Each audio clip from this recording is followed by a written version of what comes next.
Let's start from the very beginning. This is James Oglethorpe, member of the English Parliament.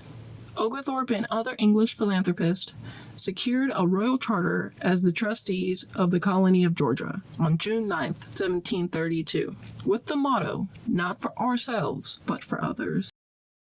The trustees selected colonists for Georgia on February 12, 1733, the first settlers to arrive on the ship Anne at what was to become the city of Savannah, and Georgia was named in honor of King George II. Now fast forward to 1821, when the Creek Indians were forced to surrender land and the treaty signed at Indian Springs in the Muskogee Nation.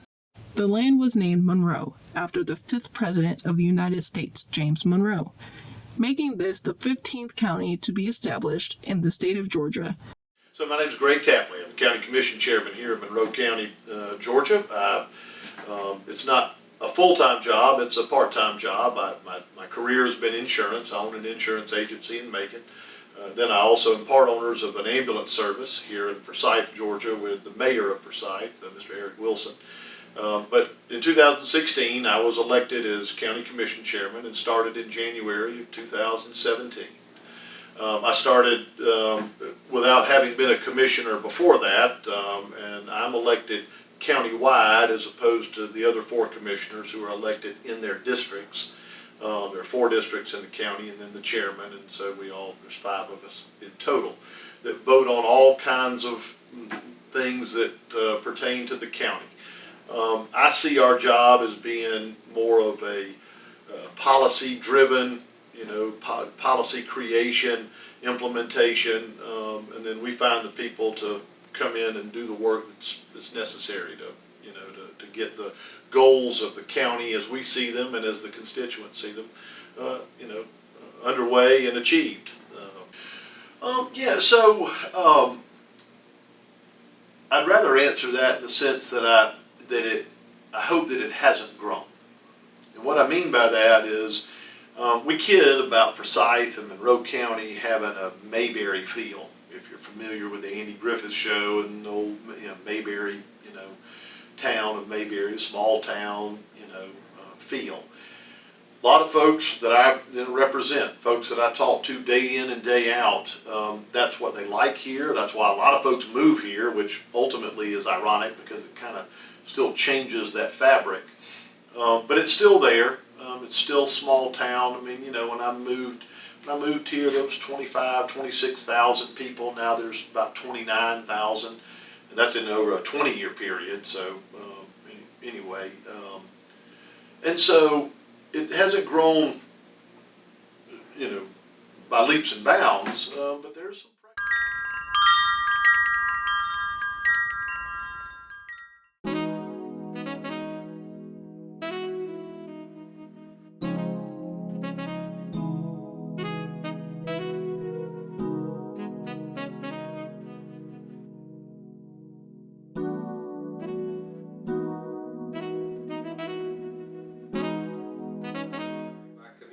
I moved to Forsyth 21 years ago. I didn't grow up here, so I moved here from South Georgia. And, when I came here, I was only expecting to be here for a short time. I came to open a business here. I had Go Communications at the time, and we had stores in Waycross and Vidalia, and the thought was that I would come to Forsyth and get this store going and then move on to something else. But in that few months that I was here, I fell in love with Forsyth. I fell in love with the people here. It's a very welcoming community. It's a good place to live. And so I decided to stay here. I got involved in Civic Club, the Rotary Club at that time. I got involved in the Chamber of Commerce, and the rest is history, as they say. Once I started getting involved in the community, somebody said, well, you ought to think about running for city council. And only a couple of people have to suggest it before you find yourself in the position of running, and that's what happened. And I've been proud to be a part of our city council. I think we've had a good group that has worked hard for this community for the last several years, and it's been fun to be a part of that.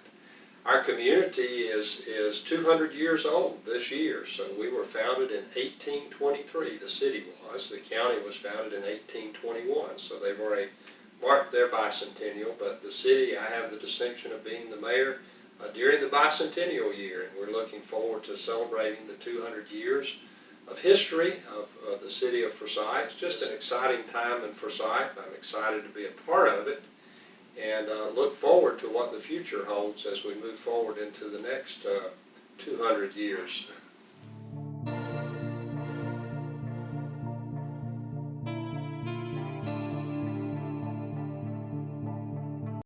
I am the Executive Director and CEO of the City of Forsyth Convention and Visitors Bureau. Welcome to Forsyth. I'm so glad you're here.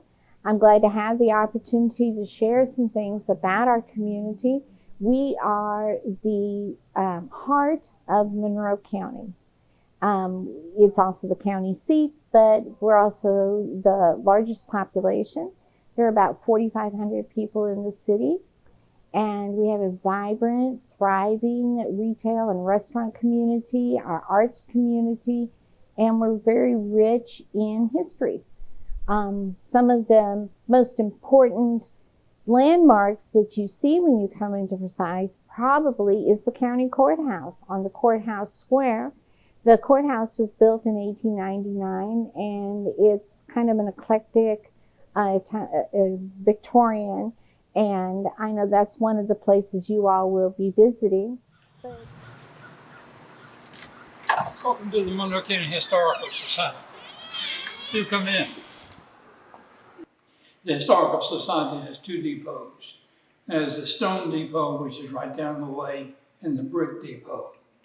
The Stone Depot was constructed in 1858 and was used until the 1890s.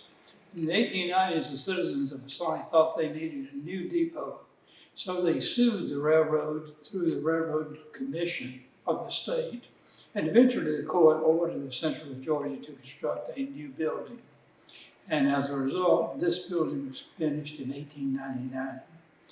Bruce and Morgan were the architects, and that's very important because of the importance of these men as architects at the end of the 19th century. They did a large number of courthouses, including the Monroe County Courthouse. Actually, this building is in a much better state of preservation than the Monroe County Courthouse. It reflects more of the style of Bruce and Morgan than does the current state of the courthouse. One of the reasons probably for the new depot was the demand for racial segregation. The old depot did not allow for segregation. The new depot reflected the Jim Crow laws that came into existence in the 1890s, and as a result, the room over there was labeled the colored waiting room, this was the general waiting room, and that was the ladies' waiting room. We'll see a ghost of the sign for the colored waiting room when we get into that area over there. Now, look at our exhibits.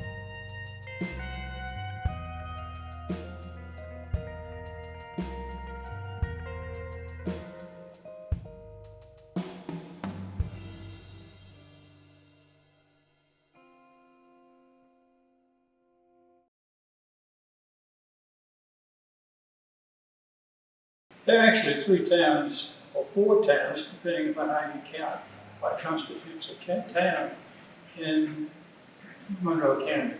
Forsyth, of course, but then you have Bolingbroke, you have Culloden, and you have Juliet. Of those four, Juliet is the youngest of the towns. It came about chiefly because of the advent of the railroad. The Virginia, Tennessee, and Georgia Railroad was constructed there in the 1880s, and they created the stop that was at a boarding place along the Oklahoma River. Juliet has another importance too, as a milling site. In the late 19th century, a mill was established there for grinding corn, and that prospered in the early 20th century, as is illustrated right here by the Juliet Building Company. It consumed tremendous amounts of corn, grinding them into grits and other products in the first half of the 20th century. But it also developed the textile industry too, not only on the west side of the bank of the Old Margate, but on the east side as well. And East Juliet became something of a mill town, with the mill company providing for schools, churches, and even medical care in some cases. Today, because of the film Fried Green Tomatoes, it's become something of a tourist spot. Hi, my name's Libby Simonton. I live in Richardson, Texas, which is a suburb of Dallas. I have relatives in Macon, and I'm doing a road trip, and I wanted to, my daughter told me about the movie Fried Green Tomatoes, which I did see, and she said I needed to come to Juliet to get some fried green tomatoes, but the restaurant's closed today. But I'm glad I came. It looks very intriguing, and with all the antique shops and neat little places to visit, I'm glad I came, and hope you will too.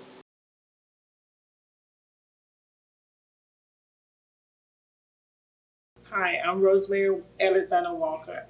I've been doing the Black history since 2008. Everybody knew Rosa Parks and Martin Luther King. I want to tell about Monroe County. So everybody in this museum are people that made a difference in Monroe County. I have teachers, doctors, lawyers, city council people, county commissioners, you name it, it's in here. It's over 300 pictures and artifacts. You need to come and see it.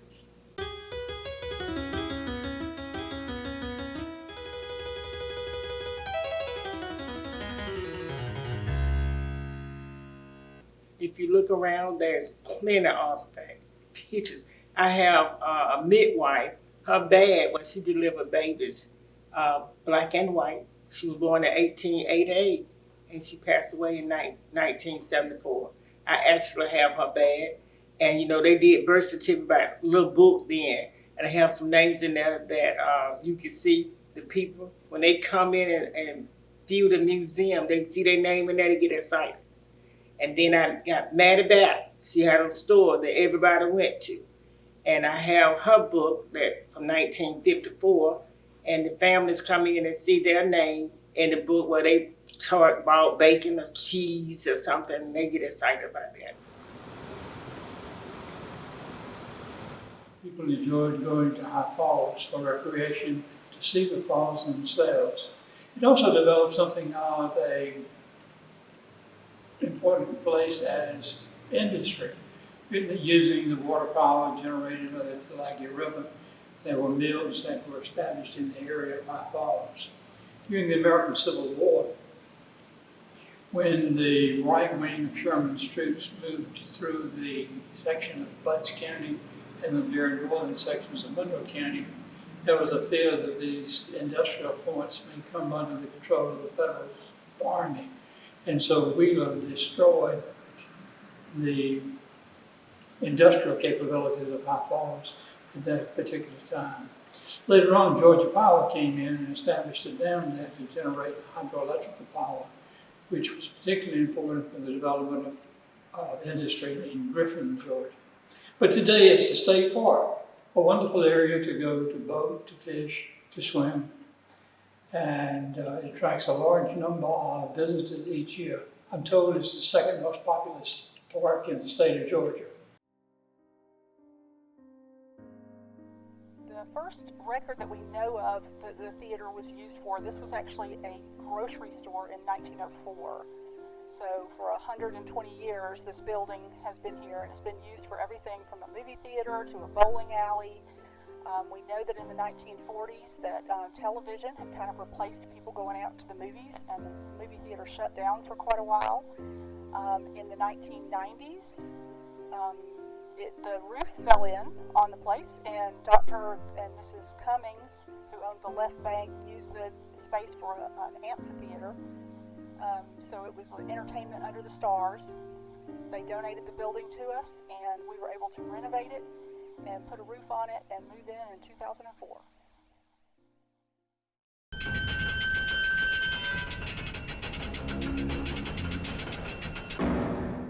Well, Forsyth is the home of the Georgia Public Safety Training Center, which is the basic training academy for all law enforcement in the state of Georgia.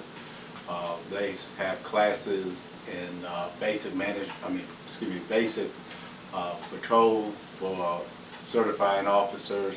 There's the training center for the Georgia State Patrol, Department of Natural Resources, and also the sheriff's offices in the state of Georgia. They offer, not only do they offer the basic classes, but they also offer classes in supervision, management, investigations, just about any subject in law enforcement that officers need to know, that they actually have a class to teach it. And also in town is the home to the Department of Corrections Training Center, where they train all the local correctional officers that work the state of Georgia.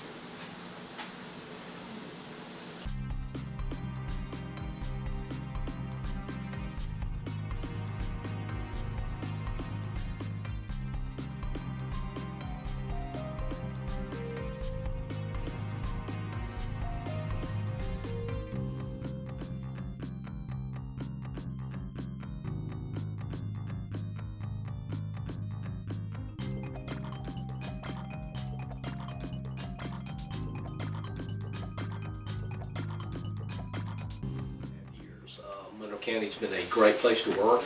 I've met a lot of wonderful people working here.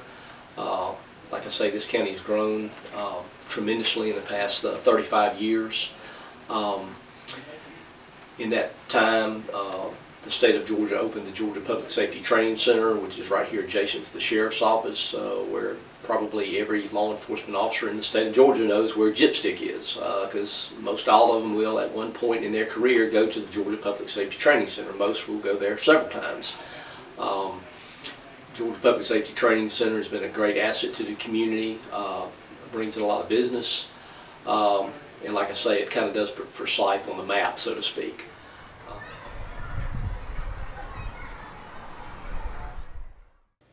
Throughout the history of our school system, it is known about bringing people together.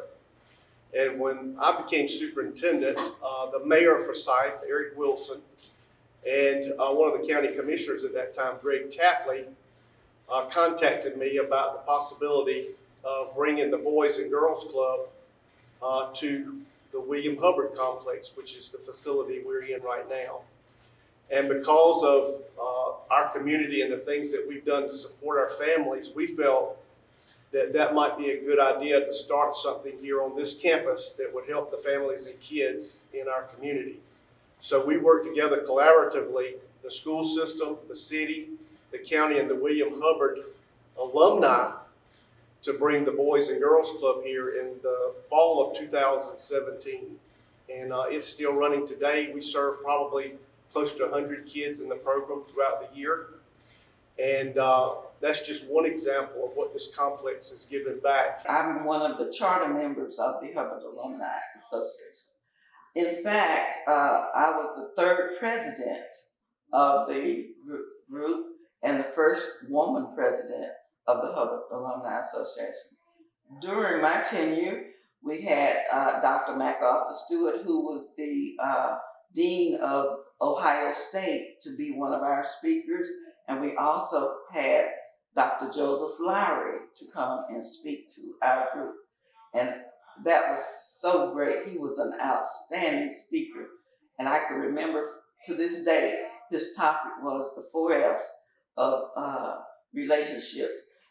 And family, friends, fellowship, and food. Those were the 4 topics that he spoke on. And it was so dynamic and energetic and inspiring to see him just talk extemporaneously about those 4 things and what the Black family how the Black family have made it with those 4 F's. the Hubbard alumni group, we were doing very well, I thought, and we would have banquets. Our first one, we had about almost 300 people to attend. So for the first 10, 15 years, we were doing well. And I invited my friend Mina from Chattanooga, Tennessee, who was a former co-worker with me, to come and attend our banquet. So she came, and I was just proud. And she said, Annie, you need to come to North Carolina and see what we're doing. Oh. So I told the rest of the group about that they had an alumni association, and theirs was started 20 years prior to ours. So 12 of us agreed to travel up there and to see what they were doing. When we got up there, our mouth dropped. Their building had collapsed and had trees growing up in it. But when we got there, they had refurbished it. The auditorium and the ballroom looked like Waldorf Astoria. Their restrooms had gold faucets and things. It was just fabulous. So we thought they were going to tell us just, oh, we did it this way and we do this, just explain stuff verbally to us. Thelma sat us down after lunch and gave us a 5-hour workshop on how to create a successful alumni association.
This is what it looked like. This is where I started from in creating those founders and trying to get the color and what I was going to get and use with it.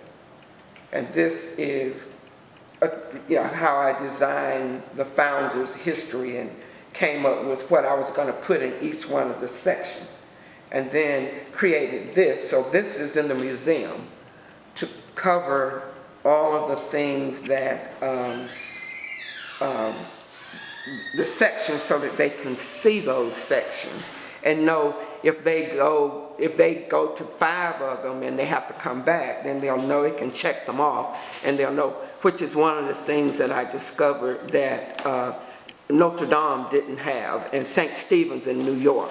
You're in there and it's just, you're overwhelmed with stuff. So that's why I wanted to create this.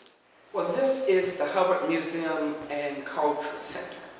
And we opened the exhibit in September of 2021. And I am the historian for the Alumni Association.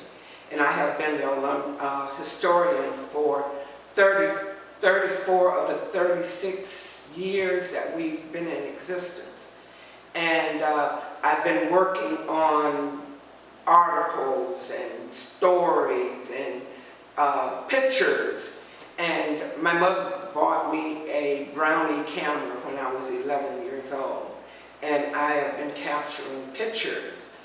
I sat down with my ancestors and former teachers and the Hubbards, Louise and June Hubbard and Leola Hubbard, talking about the history and what it was, that part of the history.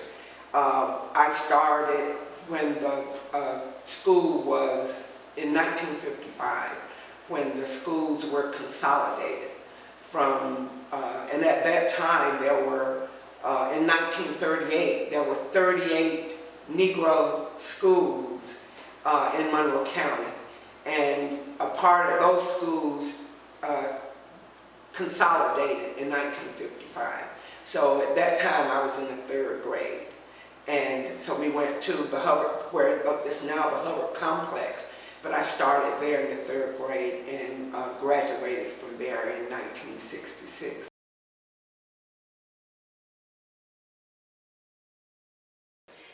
I did attend Hubbard Elementary School for 11 years. And in 1970, we had the segregation, I say. And we were the last class to graduate, to attend Hubbard. We had integrated, that's the correct word, we integrated. And we had to go to mere persons. And we didn't like it at all. Nobody liked it. It was a big change for us. But we did ended up going there, and we adjust, because it was a state rule. We had to do it. We had no choice. But we managed, and we were the first class to actually graduate after the integration. We graduated in 1971. It was sad. A lot of my classmates and friends now, we was very sad because it was a change for us. We was not mistreated, I can't say that. But, you gotta think that we was the first class. We was all one to actually graduate here at Hubbard. And, like I said, it was a state law and we had no other choice, but it was a big change for us. The food definitely was not what we were used to. We had good food here the 11 years that I attended Hubbard. The food was delicious, we enjoyed it. And it was just a big change. It's kind of unexplainable. You can't explain it. Like I said, we cried. We was afraid. We had white instructors, which we weren't used to. The 11 years that I went to Hubbard, we had all blacks. So it was just a big change for us, as well as the whites. I think it was a big adjustment for them. They weren't used to us sitting in the classroom with them. We weren't used to them sitting in the classroom with us.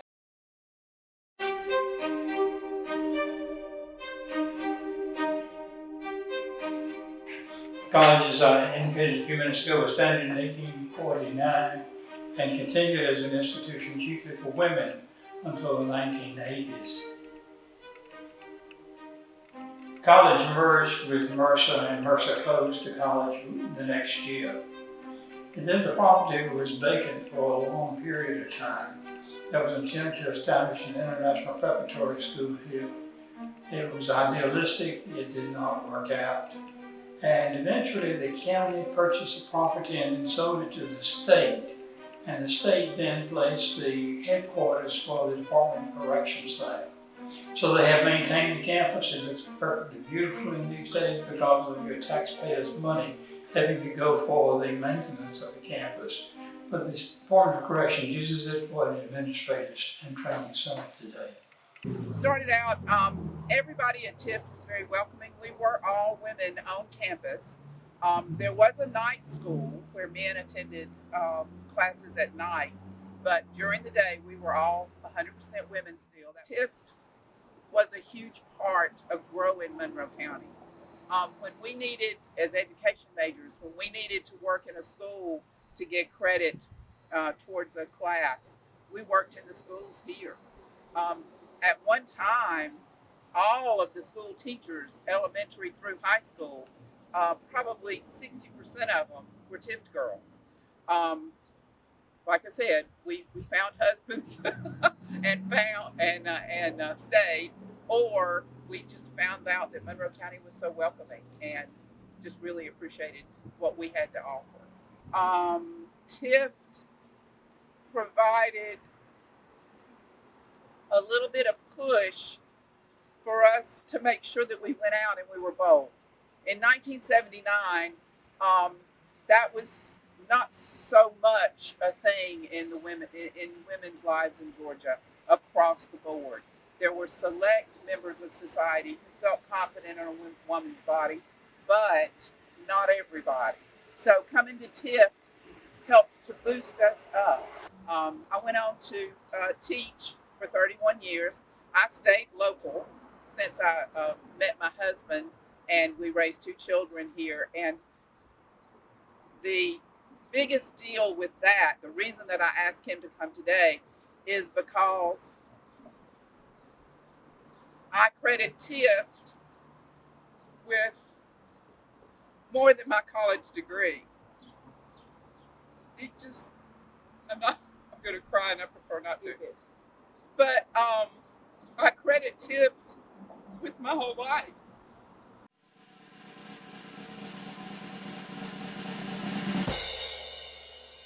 In 1985, we organized the Hubbard Alumni Association, and we took 1 year to get all the addresses from friends, relatives, to mail out to invite people to our banquet.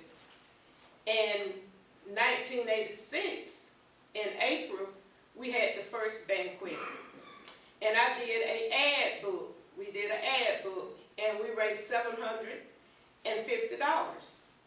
And out of that $750, we awarded 2 scholarships from Mary Person High School, and you have to already be accepted to a college when you're applying. And we gave 2 scholarships, $250 for 2 students, and we had $250 left, so we added to our treasure. So we did the $250 with 2 students for several years.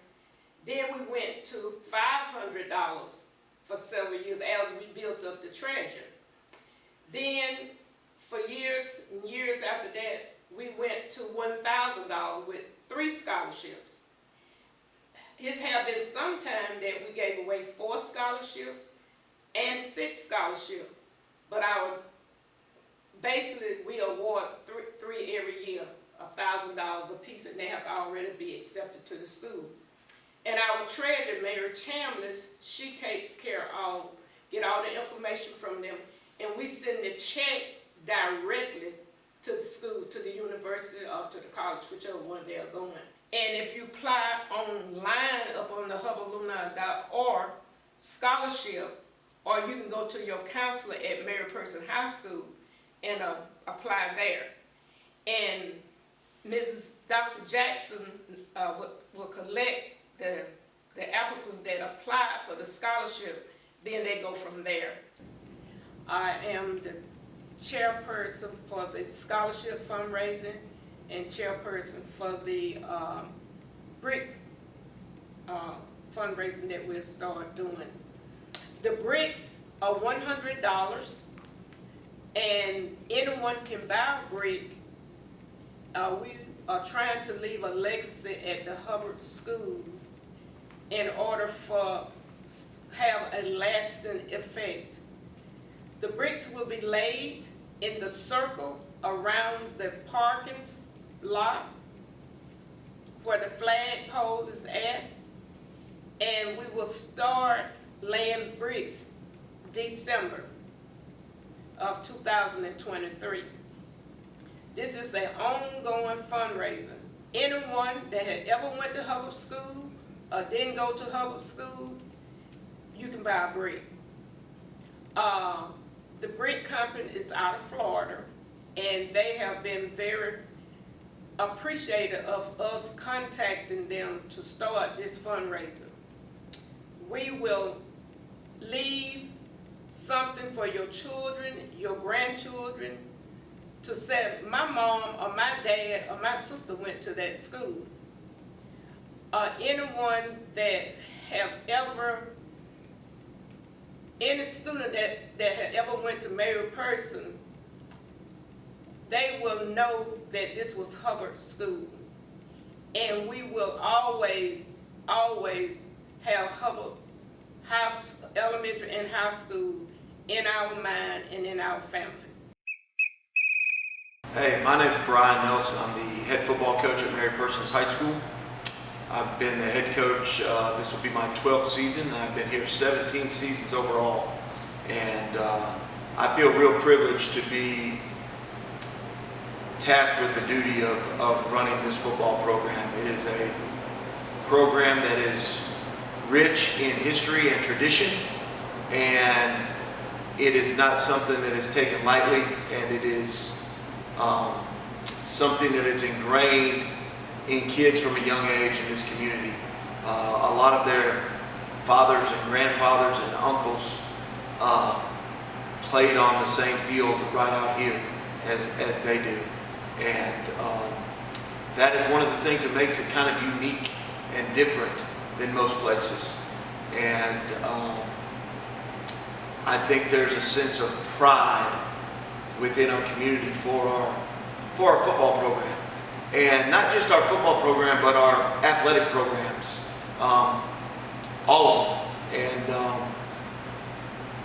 there's a lot of things that go into that in terms of support. Support from our community members, not only parents, but businesses and other individuals, and the dedication that it takes to be successful.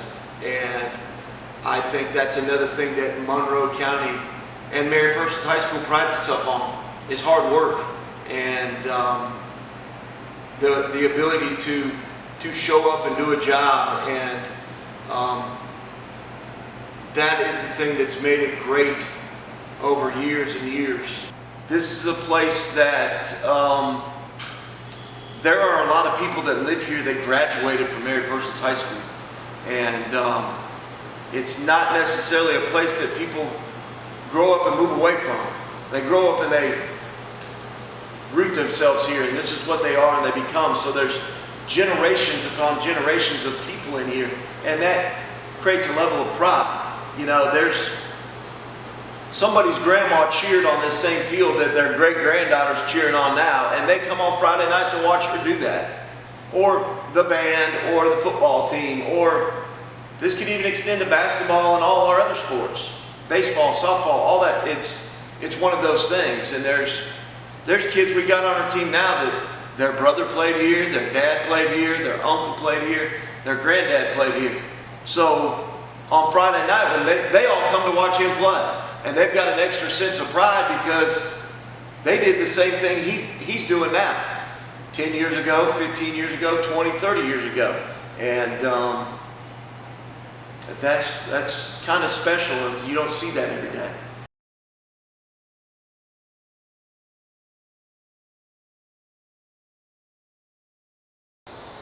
In 1959, my grandfather, Dan Pitts, became the football coach, the head football coach here at Mary Persons. He came straight from the University of Georgia and got the head coach position, never having been an assistant coach before, which is unheard of.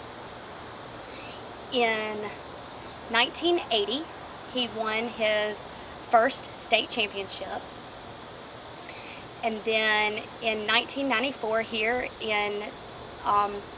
at Mitchell Field, he won his 316th win, making him the winningest coach in the state of Georgia at the time. He retired in 1997 with 346 wins, 1 state championship, and 15 region championships. Everyone in my family, both my parents, my aunts, my uncles, my cousins, have all been a part of either the football or cheerleading program here at Mary Persons. Hello, I'm Herbert Gant, president of the Hub Alumni Association. I'm a person that has been involved in sports for many years, and I'm going to try to tell you some of the history of the Hubbard sports.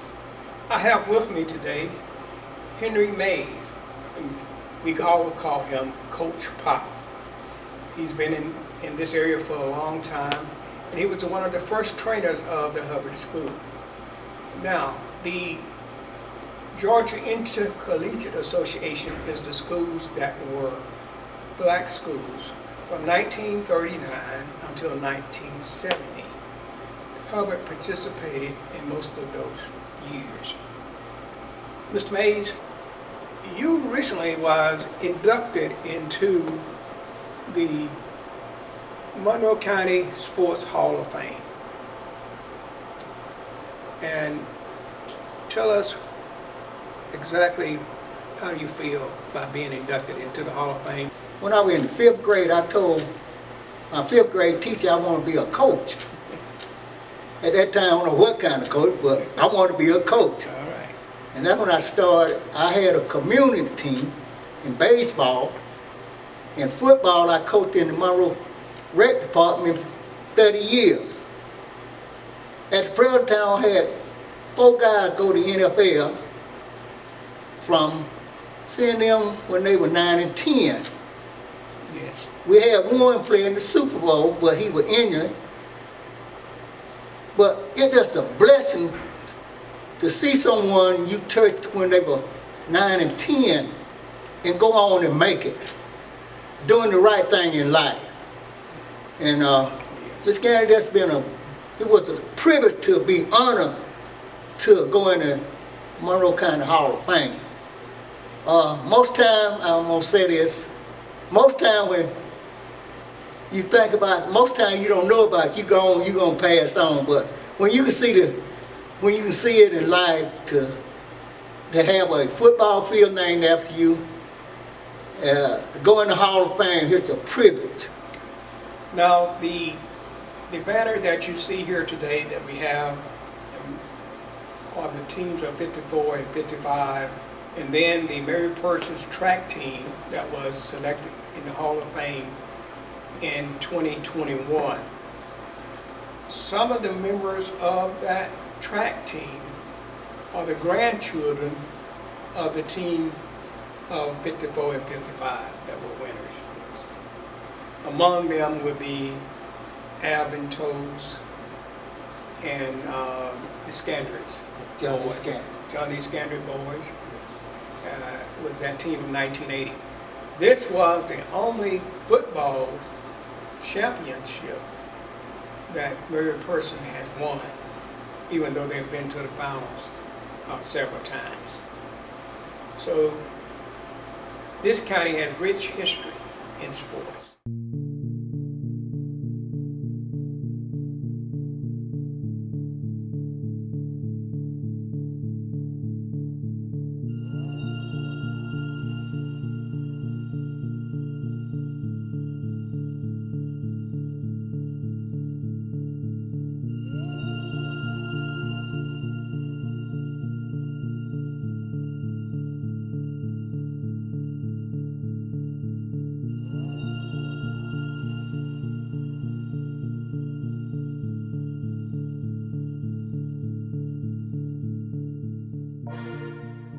Hi, I'm Lynn Miller, mayor here of Culloden. I've been the mayor since 2017.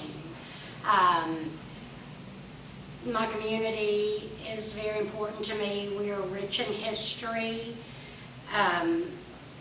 founded by William Culloden, and we are truly known as the village of Culloden, not necessarily as the city. It was founded in 1823.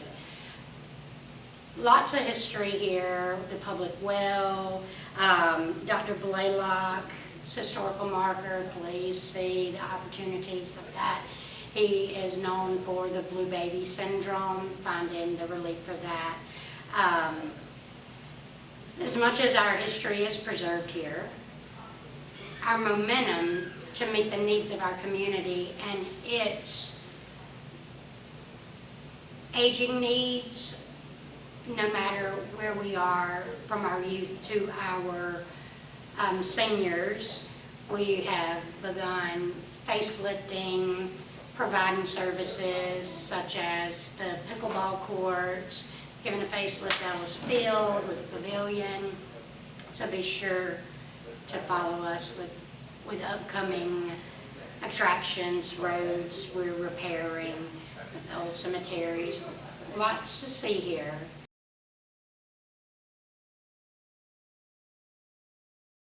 So talking about Miss Joanne Gibson Robinson, she is a kind of a local unsung hero. She was born in Culloden, 1912, and I remember the first time I ever came across her, I was in college, I was taking a history class, and we're studying the Montgomery bus boycott, and I see a little blur kind of introducing kind of the background of everything, and I see her name, and it says from Culloden, Georgia.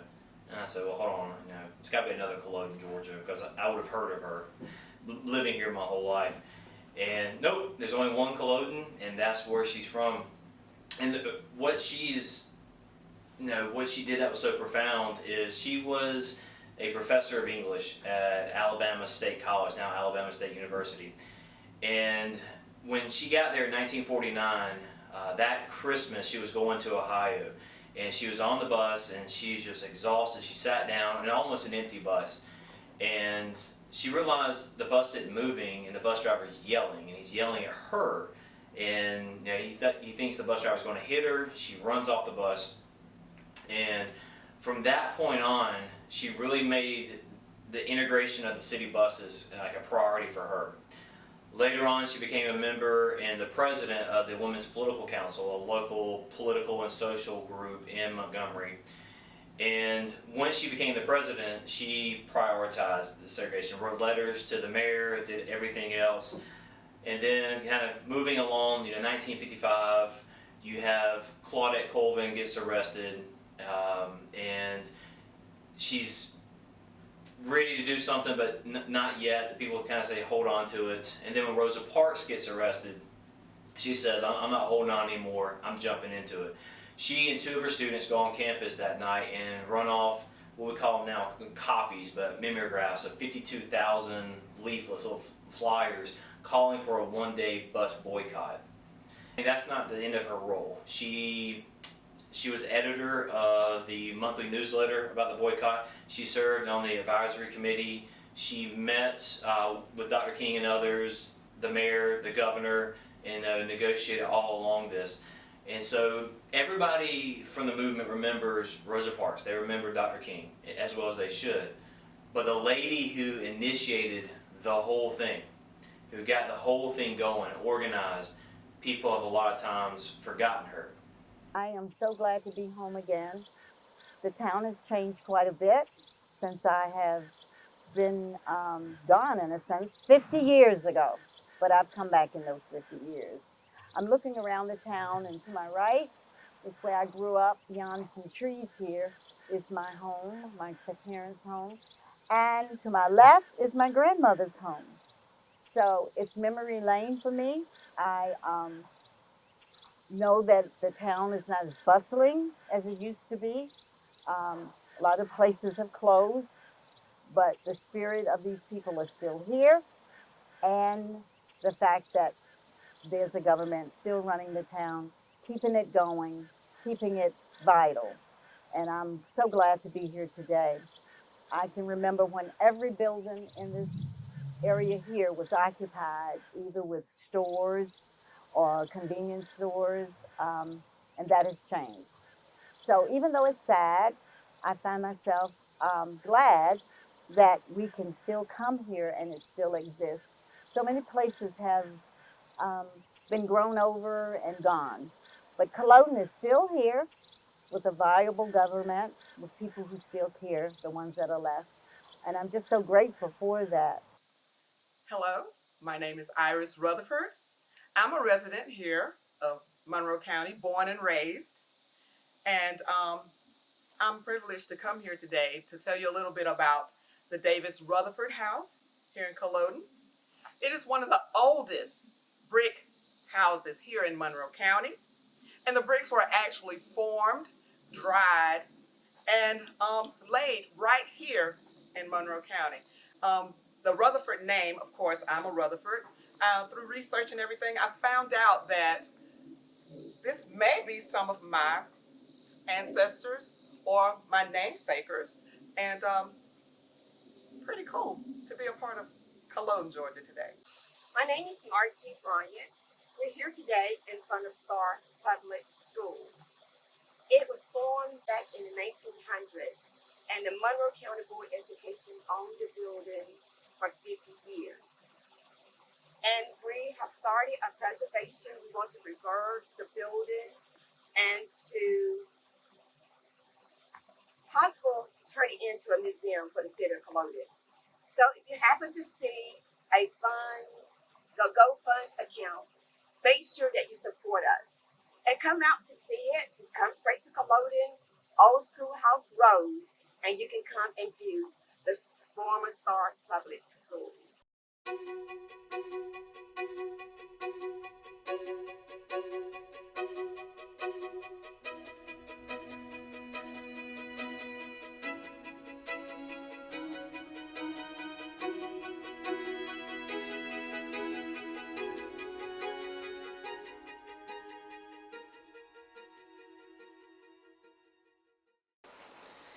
In March, the second weekend of March of 2024, we will kick off our Forsythia Festival celebration for that weekend. It'll be our 37th annual Forsythia Festival.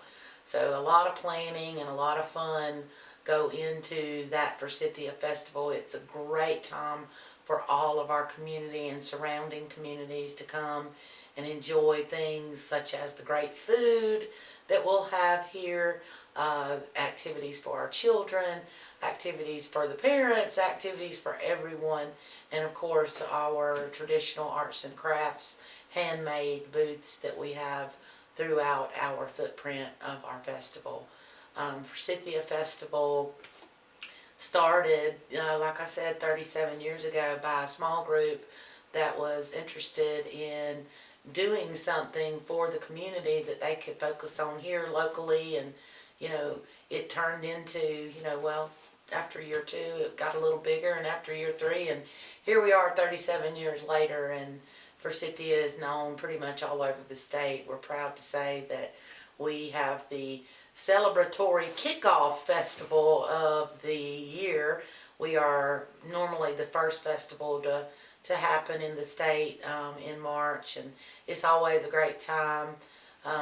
You can never predict the weather, but we've seen a little bit of everything when it comes to weather, but the festival always goes on. So we enjoy our Forsythia Festival, we enjoy our people, and we certainly enjoy the business from outside of our community that our festivals and celebrations and our bustling downtown area bring to this area. We have the privilege of having a lot of not only interstate travel, but folks from the Macon-Bibb area, Henry County, that regularly visit our small little town because we have a lot of great things here to visit and share with everyone. So thank you so much and enjoy.